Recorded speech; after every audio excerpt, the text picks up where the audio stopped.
चलिए अपने खास प्रोग्राम चुनावी पंडित को आगे बढ़ाते हैं। इस प्रोग्राम में हमारा मकसद आपको लोकसभा चुनाव 2019 से जुड़ी कुछ रोचक जानकारियां देना है। तो आज का हमारा टॉपिक है गठबंधन, यानी सपा के राष्ट्रीय अध्यक्ष अखिलेश यादव, बसपा सुप्रीमो मायावती और आरएलडी के संस्थापक चौधरी अजित सिंह। इनकी कुंडली का सबसे सटीक विश्लेषण बताने के लिए मौजूद हैं हमारे खास मेहमान चुनावी पंडित आचार्य धनंजय जी। गुरुजी, एक बार फिर से आपका बहुत बहुत स्वागत। नमस्कार। चलिए आगे बढ़ते हैं, सटीक विश्लेषण करेंगे गठबंधन का। तो आचार्य जी, आज चुनावी पंडित में सबसे पहले हम बात करेंगे सपा के राष्ट्रीय अध्यक्ष अखिलेश यादव की। तो क्या कहते हैं अखिलेश यादव के सितारे? जी, उनकी जो जन्म कुंडली है वर्तमान समय में कई संदर्भों में मैंने देखा कि प्रबलता है। यदि उनकी जन्म कुंडली के लग्न भाव को देखा जाए तो लग्नेश की स्थिति बहुत ही शुभ है। इनका जन्म 1 जुलाई 1973 को सैफई में हुआ है। इनकी जो जन्म कुंडली है इसके अनुसार जो दशमेश की स्थिति है, क्योंकि राजनैतिक संदर्भों में दशम भाव को बहुत ही महत्वपूर्ण माना गया है। दशम भाव के अधिपति जो ग्रह हैं उनकी स्थिति बहुत ही शुभ है। इनकी जन्म कुंडली में एक विशेष बात है कि राहु नीच भंग राजयोग बना रहा है और चंद्रमा, सूर्य, केतु और शनि की युति बन रही है। बुध शुक्र का योग बन रहा है और मंगल की पूर्ण दृष्टि लग्न भाव पर पड़ रही है। ये जो ज्योतिषीय योग बन रहे हैं इसके आधार पर एक बात मैं सीधे सीधे स्पष्ट रूप से कहना चाहूंगा कि राजनैतिक संदर्भों में ये जन्मपत्री बड़ी ही प्रबल स्थिति में मजबूत भूमिका निभाने वाली है, क्योंकि मंगल को सभी ग्रहों का सेनापति कहते हैं और मंगल बृहस्पति की राशि में मीन राशि में विराजमान है। कहते हैं कि जितनी भी 12 राशियां हैं उनमें जो मीन राशि होती है ये अंतिम राशि होती है और मेष राशि से लेकर के मीन राशि तक के सारे गुण इस अंतिम राशि में मौजूद होते हैं और मंगल को ऊर्जा का कारक ग्रह कहा जाता है। मंगल की पूर्ण दृष्टि का लग्न स्थान पर पड़ना राजनीतिक संदर्भों में बहुत ही शुभ परिणाम इनके लिए होगा और ये जो गठबंधन की स्थिति है निश्चित रूप से अखिलेश जी को इसका लाभ मिलेगा। बिल्कुल, तो समाजवादी पार्टी के राष्ट्रीय अध्यक्ष अखिलेश यादव की कुंडली तो हमने देख ली, लेकिन अखिलेश यादव की कुंडली कितनी मजबूत है गुरुजी? वर्तमान संदर्भों में देखिए, अगर राजनीतिक सारी स्थितियों को देखा जाए तो लाभ स्थान इनका प्रबल तो है, लेकिन दशम स्थान का अधिपति उतना प्रबल नहीं है। यदि बात की जाए लग्नेश की तो लग्न भाव पर शुभ दृष्टि ग्रहों की पड़ तो रही है, लेकिन लग्नेश थोड़ा सा निर्बल स्थिति में जरूर है। चंद्रमा से बुध की उतनी पटरी नहीं खाती।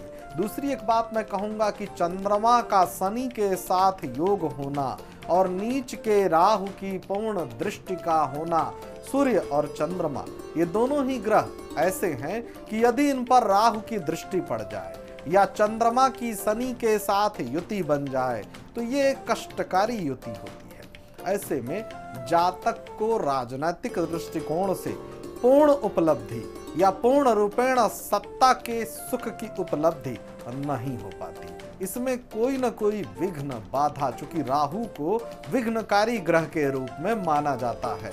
राहु को ये हम लोग मान के चलते हैं ज्योतिषीय दृष्टिकोण से कि जरूर कोई न कोई विघ्न, कोई न कोई बाधा डालेगा।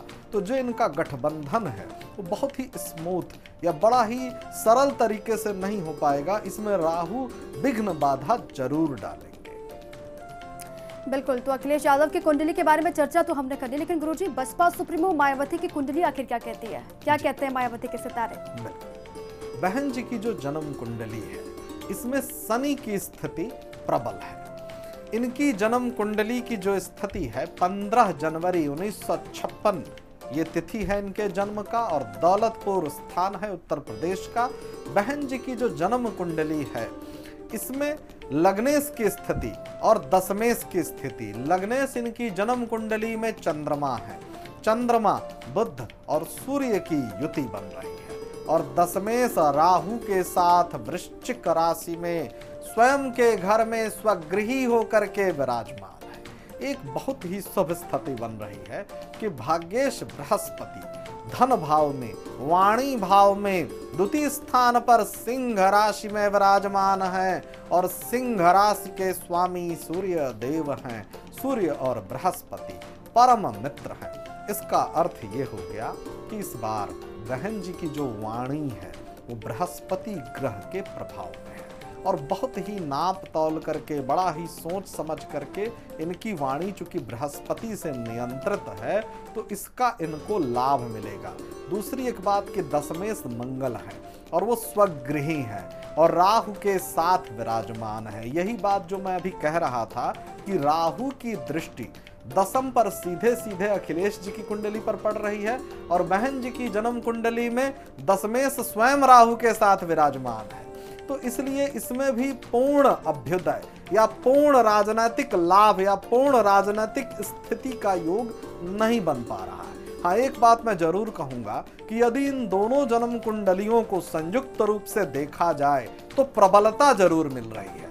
लाभ स्थान बली हो रहा है, धन भाव बली हो रहा है, द्वितीय की स्थिति मजबूत हो रही है। बिल्कुल। तो क्या गुरुजी मायावती के जो ग्रह हैं वो चुनावी खेल बिगाड़ेंगे मायावती का या फिर लकी साबित होंगे? बस इनके लिए शुभ रहेगा। इनके लिए गठबंधन तो इन दोनों ही जातकों के लिए शुभ होगा, लेकिन जिसको कहते हैं ना कि गठबंधन का पूर्ण परिणाम क्या इस रूप में आ जाएगा कि सत्ता की पूर्ण उपलब्धि हो जाएगी, इसमें मुझे संशय है। क्योंकि राहु को हम लोग ज्योतिष शास्त्र के दृष्टिकोण से शुभ ग्रह नहीं मानते हैं, लेकिन कई बार ऐसा देखने को मिला है कि राहु केवल नुकसान नहीं पहुंचाता है, विशेष रूप से राजनीतिक दृष्टिकोण से ग्रहण योग भी कभी कभी लाभकारी हो जाता है। इसमें कई बातें हैं। एक बात कि वर्तमान समय में गोचर से राहु अपनी उच्च की स्थिति में मिथुन राशि में विराजमान है और ये स्थिति बहन जी के लिए लाभकारी है। चलिए, अखिलेश यादव की बात होगी, बहन जी की बात हमने कर ली। बात करते हैं आरएलडी के संस्थापक चौधरी अजीत सिंह की कुंडली की। तो पंडित जी जरा बताइएगा कि क्या कहते हैं अजीत सिंह के सितारे? जी, अजीत जी की जो जन्म कुंडली है इसमें बृहस्पति की स्थिति बहुत ही महत्वपूर्ण है और अभी 30 तारीख को जो बृहस्पति का गोचर परिवर्तन हुआ है, ये योग गोचर से इनके लिए गठबंधन के दृष्टिकोण से तो लाभकारी है, लेकिन निजी तौर पर इनको बहुत बड़ी उपलब्धि नहीं दिख रही है। अजीत जी की 12 फरवरी 1939 की जन्म तिथि है और जन्म स्थान बागपत है। इनकी जन्म कुंडली में जो योग बन रहे हैं उसके आधार पर गठबंधन से इनको बहुत विशेष लाभ की स्थिति मुझे नहीं दिख रही है, क्योंकि लग्नेश और सुखेश चतुर्थ भाव के अधिपति बृहस्पति हैं और बृहस्पति शनि के घर में कुंभ राशि में पराक्रम के भाव में तृतीय स्थान पर विराजमान है। राहु की पूर्ण दृष्टि पंचम भाव पर पड़ रही है और पंचम भाव राजनीतिक दृष्टिकोण से बहुत ही महत्वपूर्ण माना जाता है। पंचम भाव का अर्थ यह हो गया कि जातक के निर्णय लेने की क्षमता, और जातक का निर्णय लेने की क्षमता ही तो राजनीति में सब कुछ है।